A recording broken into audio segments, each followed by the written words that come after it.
မင်္ဂလာပါကျွန်တော်အခုပြောပြမယ့်သင်ခန်းစာကတော့ဘက်ထရီတစ်လုံးကိုအနလောမာတီမီတာနဲ့တိုင်းတာပြမယ်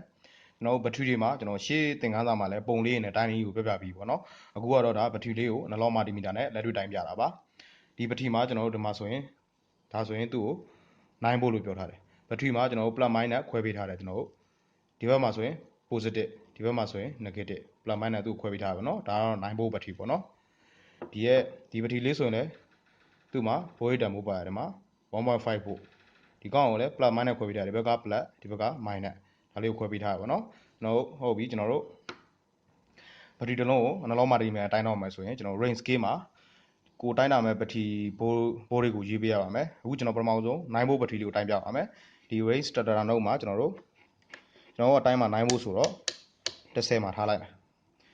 ကျွန်တော်တို့ဒီအနလောမာတီမီတာမှာကွန်ငုံမှာနဲ့ပြီးတော့ဒီပလန်ငုံမှာအနီတန်လေးတက်ပါမယ်ဟုတ်ပြီကျွန်တော်တို့အခု9 volt ဘက်ထရီလေးကိုတိုင်းပြပါမယ်ကျွန်တော်ဘက်ထရီရဲ့ positive မှာအနလောမာတီမီတာရဲ့အနီတန်လေးထောက်ပါကျွန်တော်ဘက်ထရီရဲ့ negative မှာအနလောမာတီမီတာရဲ့အနက်တန်လေးထောက်ပါကျွန်တော်တို့မီတာတိုင်းကမှာကျွန်တော်တို့ဒီမှာဆိုရင်ကျွန်တော်တို့ဒီပေါ် scale လေးပေါ့နော်ဒီပေါ် DC post scale လေးကိုဖတ်ရပါမယ်ဒီမှာဆိုရင်4 6 8 9ကျော်လေးမှာပြနေဒီကောင်ဆိုရင်ဒီဘက်ထရီက9 volt ရှိပါတယ်နောက်တစ်ခုကကျွန်တော်တို့1.5 volt ဘက်ထရီလေးကိုတိုင်းပြမယ်ပေါ့နော်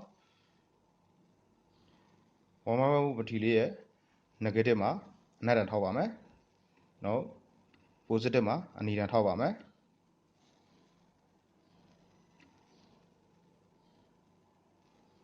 sorry ကျွန်တော်တို့ဒီကကျွန်တော်တို့တိုင်းမှာအခု 1.5 volt ဆိုတော့ဒီရဲ့ range starter node လေးမှာကျွန်တော်တို့ဘိုးတွေကိုယူပေးရမယ်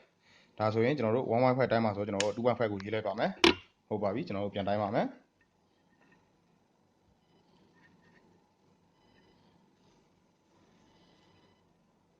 ပွိုင်တာလေးကိုကြည့်ပေးပါကျွန်တော်စစ်မရှိတရှိမှာရောက်နေတယ်ဟုတ်ပြီဒါဆိုရင်ကျွန်တော်တို့ဒီမှာ DC ဘိုးတွေဝင်လေးကိုတိုင်းမယ်ကျွန်တော်တို့က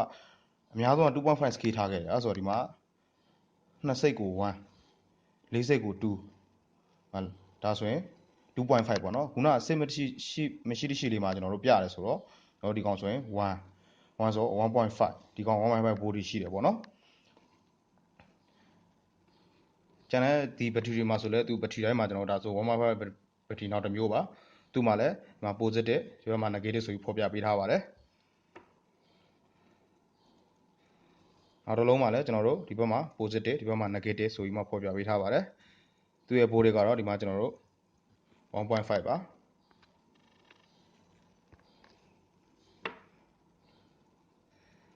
ဒီမှာဆိုရင်လည်းကျွန်တော်တို့သူ့ရဲ့ positive negative ဒီမှာ1.5 voltဒီလိုဖော်ပြပေးထားပါတယ်ဒါဆိုရင်ကျွန်တော်တို့အနလောမာတီမီတာနဲ့ဘက်ထရီတိုင်းတာနည်းလေးကိုနားလည်မယ်လို့ထင်ပါတယ်ကျေးဇူးတင်ပါတယ်မင်္ဂလာပါကျွန်တော်အခုပြောပြမယ့်သင်ခန်းစာကတော့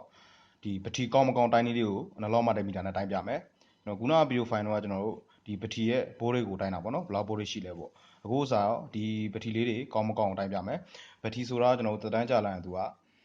ဘိုးတွေကအပြည့်အဝမရှိတော့ဘူးတဖြည်းဖြည်းချင်းကုန်သွားတာအဲဆိုဒီဘက်ထရီက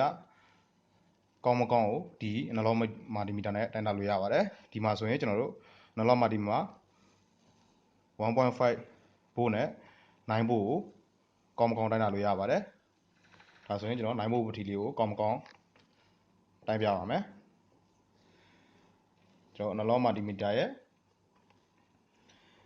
အနီတန်လေးကိုဘက်ထရီရဲ့ positive မှာထားရပါမယ်အနက်တန်လေးကိုဘက်ထရီရဲ့ negative မှာထားရပါမယ်ဒီကျွန်တော်တို့ဒီဘက်ထရီလေးကအခုက9 volt ဆိုတော့ကျွန်တော် range starter node မှာကျွန်တော်တို့9 volt လေးကိုယူပေးပါမယ်သူကဘက်ထရီဒီမှာ1.4နဲ့9 volt အခု9 volt လေးကိုကျွန်တော်ယူလိုက်ပါမယ်ပြီးတော့ကျွန်တော်တို့ဒီဇေယျခွက်မှာကျွန်တော်ဒီမှာအစိမ်းလေးပြထားတယ်ဒီဘက်ထရီလေးကကျွန်တော်ဒီအစိမ်းလေးဘက်ရောက်အောင်ကောင်းတယ်ပေါ့နော်ဒီအစိမ်းဘက်မဟုတ်နဲ့ဒီဘက်အနီဘက်မှာကျနေရဆိုရင်ကျွန်တော်တို့မကောင်းတော့ဘူးပေါ့နော်ဒီမှာလည်းသူကဘက်ထရီလိုပေးထားပါတယ်ဒီမှာအနီတန်းလေးနဲ့အစိမ်းတန်းလေးပေးထားတယ်ဘက်ထရီကောင်းတယ်ဆိုရင်အစိမ်းတန်းလေးမှာပွင့်တာပြပြီးတော့မကောင်းဘူးဆိုရင်ကျွန်တော်တို့သက်တမ်းဘိုးတွေနည်းနည်းရော့ပြီးသက်တမ်းကြာလာရင်ဘိုးတွေနည်းနည်းရော့ပြီးတော့ဒီအနီဘက်မှာပြနေပါလိမ့်မယ်ဟုတ်ပြီအခုကျွန်တော်တို့9 volt ဘက်ထရီလေးကိုတိုင်းပါမယ်ဒါဆိုရင်ကျွန်တော်တို့ pointer အစိမ်းလေးမှာတော့ပြပါတယ်ဒီ9 volt ဘက်ထရီကကောင်းပါတယ် နောက်တစ်ခုကျွန်တော်တို့ 1.5 volt ဘက်ထရီလေးကိုကောင်းမကောင်းတိုင်းမယ်အဲဆိုရင်ကျွန်တော်တို့ range scale မှာ range starter node လေးကို 1.5 volt ဘက်ကိုရွှေ့လိုက်ပါမယ်နော်အခုဒီ 1.5 volt ဘက်ထရီတစ်လုံးကိုစာတိုင်းပါမယ်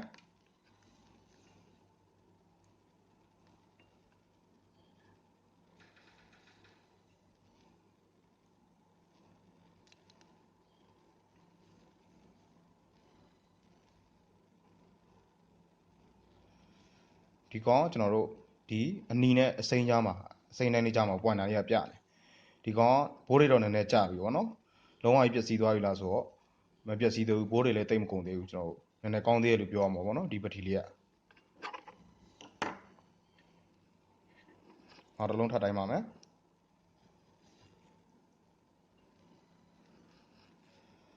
ဒီဘက်ထရီဆိုရင်ကျွန်တော်တို့မကောင်းတော့ပါဘူးအနီဘက်မှာပြနေပါတယ်နောက်တစ်လုံးထပ်တိုင်းပါမယ်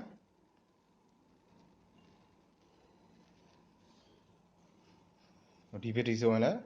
နည်းနည်းကျနေပေါ့နော်ဘိုးတွေအပြည့်အဝမရှိတော့ဘူးပေါ့နော်ဒီ pointer လေးကအနီတိုင်းလေးမှာပြနေပါတယ်